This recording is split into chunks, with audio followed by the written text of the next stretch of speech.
Comedy in games will always be highly subjective, but if you enjoy over-the-top Japanese-style comedy where like people go "where" all the time and things are like blast radiused out of like the screen stupidly, then I think Say No More will be right up your street, because it certainly was up mine.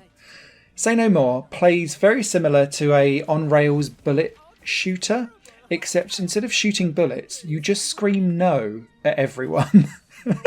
And it's such a stupid concept to get around, but when you combine that with the Japanese over-the-top aesthetics and like blast radius gameplay of when you scream no, like tables fly over and people fly off the screen and stuff like that, it creates such a surrealist experience that I was wetting myself laughing throughout its 2.5-hour campaign. So, diving into how the actual game works, you start as this intern and you completely customise your character and choose the language of which you get to say no at. And when you do that, you then get put into the game, and you basically, it's a one-button game for pressing no, and you can just say no by pressing, or you can press and hold for like a charged no. And as you get through the game, you can start charging up more and more levels of your no, so that when you then scream it out, it like creates even more of a drama and potentially damage the opponent's confidence when you get into like boss battles. However, you can also change the style of your no, and you do that with your D-pad. So there's a heated no, a cold no, a lazy no, and a wacky no. And different people will react slightly differently depending on which no you throw them. And some can be, I think, like married up to different types of people. Although you can just go no all the way through, and I think you'd still win, to be honest. It's more for variation for yourself. What you can also do to kind of build up your own confidence so that you can charge your energy to do big, powerful no's is irritate your colleagues at the same time.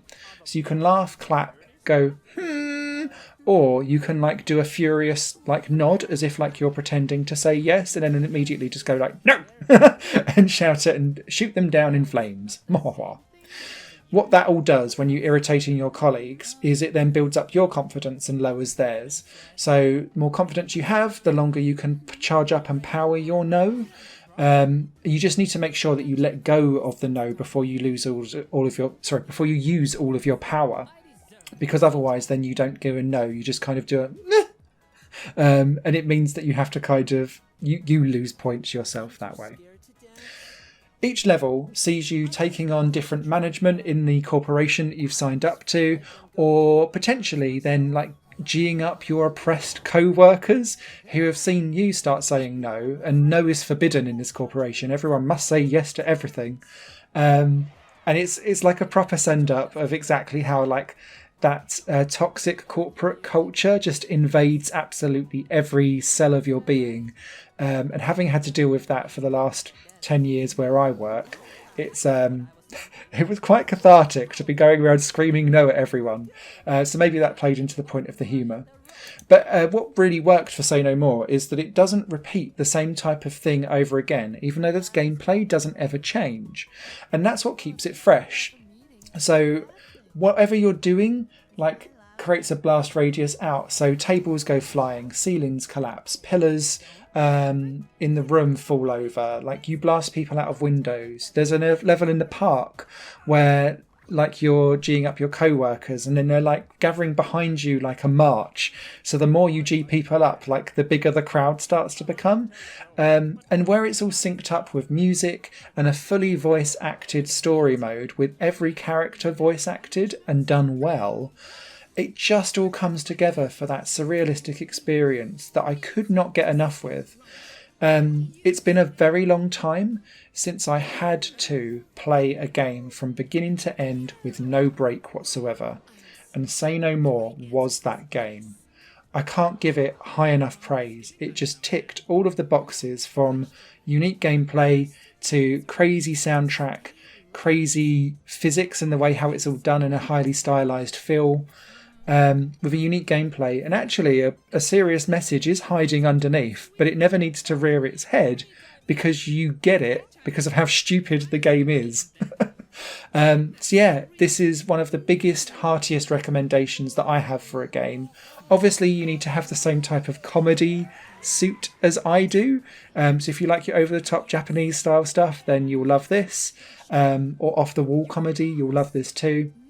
Please be aware that this is an on-rails game and you're in it for the experience rather than the gameplay. That's my only caveat to this. If you're expecting to be able to like spin your character off and run around the room, no. This is a highly choreographed audio-visual set that you need to press the same button and like change stuff up within those parameters. You can't go outside of that. So if you're wanting freedom and flexibility, this won't probably be the game for you. But if you want a really succinct and well-formed experience that will last a few hours and make you wet yourself laughing, say no more, say yes to. Biggest yes I've given in gaming all year. Thumbs up, love it to bits. Written review over on higherplayinggames.com this weekend. Till then, take care. Higher Plane Games is part of the Higher Plane Network, a completely independent media outlet supported by people like you. The goal is to create the best possible content that cultivates a richer indie scene for games as well as music and entertainment. To find out more and to get involved, visit patreon.com/higherplane network. Your support makes all the difference, and in return you'll gain access to bonus content and downloads. Thank you for watching.